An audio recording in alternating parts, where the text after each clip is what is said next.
When someone suggested that I hold meetings, I had two responses in me simultaneously. One was absolute terror and a feeling of, I have nothing to say. I have nothing to share. What do I know?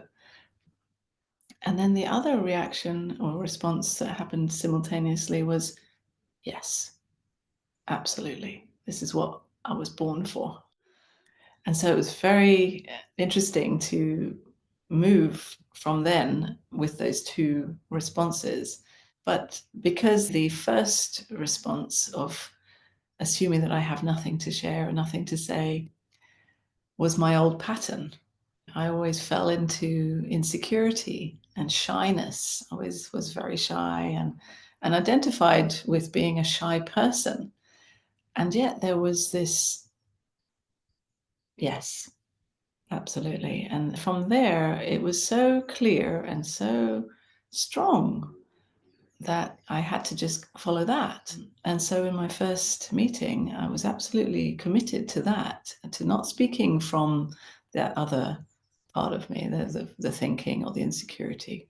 And in a way, it was like sitting on my shoulder, like, oh, what are you gonna say? What will people think? And and I had in my tummy like squirming, butterflies and nervousness.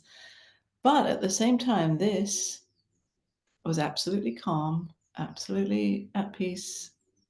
Everything was fine.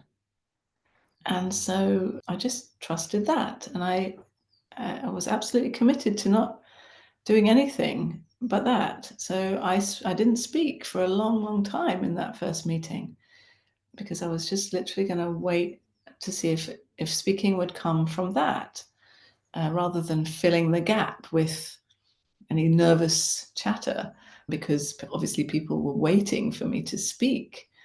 And eventually, after what seemed like ages, speaking started from that and it just went on. And this one was like, wow, what's going on here? And it just went on with that. And there were moments where it stopped again and there was silence. And I just trusted that. Since then, and I've been holding these meetings and retreats for more than 20 years now. And obviously, this one has got a lot quieter. It's hardly even noticeable because there's such a trust in that and such a living from that now. So it was quite a process to trust that that would speak. And if it didn't, it didn't. It's such a strong commitment to that strength that just speaks, that silence that speaks, and that there's no point in speaking from anything else.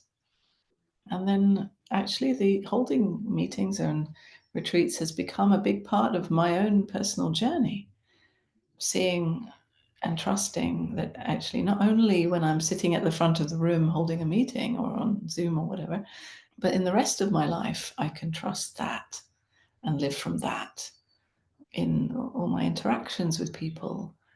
It's kind of spread out. It started just in the meetings, and then it spread throughout my life. There used to be more of a difference between the kind of person I was or who I felt I was in the meeting and outside of the meeting. And now there's pretty much no difference, which makes it a lot easier actually to navigate. Now I feel mostly it's really nourishing for myself to hold these meetings. I'm not trying to be someone or do something or remember something or teach something. Yeah, it comes very effortlessly.